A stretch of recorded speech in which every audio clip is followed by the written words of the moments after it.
Hi, I'm Brother Dan with People's Baptist Church. Thank you for joining us today for our daily devotional.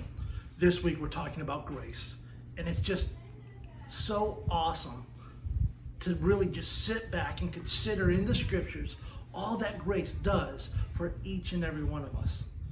Yesterday we looked at grace, and that Noah found grace in the eyes of the Lord. And because Noah found grace in the eyes of the Lord, he did all that God commanded him to do.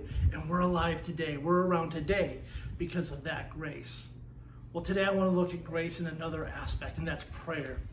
We go to Hebrews 4 verse 16, and it says this: "Let us therefore come boldly unto the throne of grace, that we may obtain mercy and find grace to help in time of need." Mercy and grace are what are found at the throne of God, and prayer is how we come before that throne. The Bible doesn't tell us to come meekly. The Bible doesn't tell us to come with fear and with trembling, but it tells us to be bold, to come boldly before the throne of God. When I think of this, I think of the 3rd Psalm. David is being chased from Jerusalem by his own son. He's had to abdicate the throne as Absalom is coming after him and claiming the throne for his own. David's on the run, and he turns to God in prayer. He says, "Lord, how are they increased that trouble me? Many are they that rise up against me. Many there be which say of my soul, there is no help for him in God."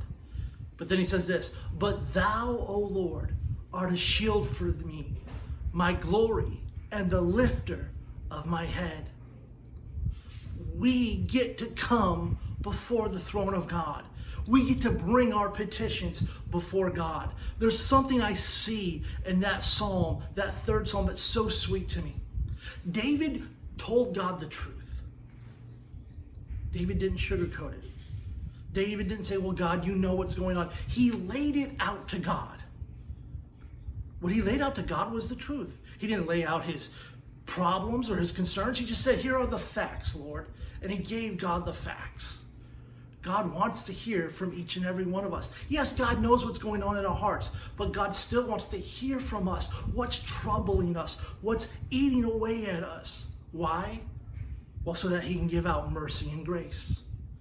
So that he can so that he can give to us, impart to us that which we need for that situation. See, David didn't have the grace to go through being chased out of Jerusalem by his son until he had that conversation with God. Until he had reached that point in his life where he needed it, David didn't have that grace.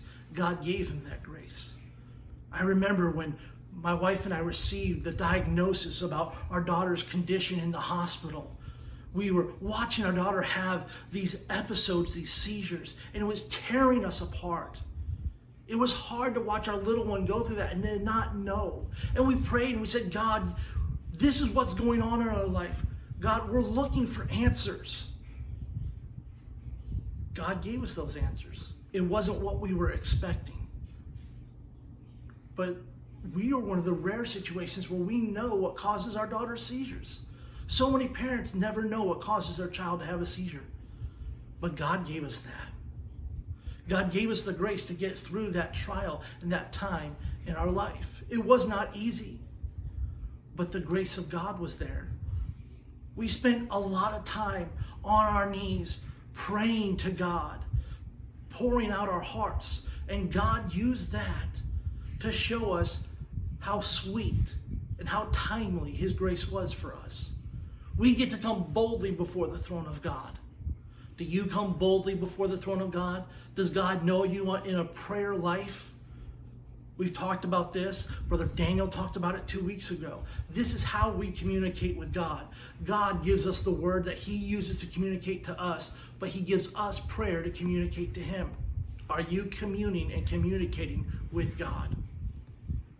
Grace is so awesome, but the way we obtain it is through prayer. We ask God. Grace is something that we get that we don't deserve. And we can come boldly before his throne and we can ask for that grace. I hope you'll take today to think about grace, to think about how are you using it in your prayer life. Are you bringing God your petitions? Are you truthfully giving God what's going on in your life? God wants to hear from you. He wants to know.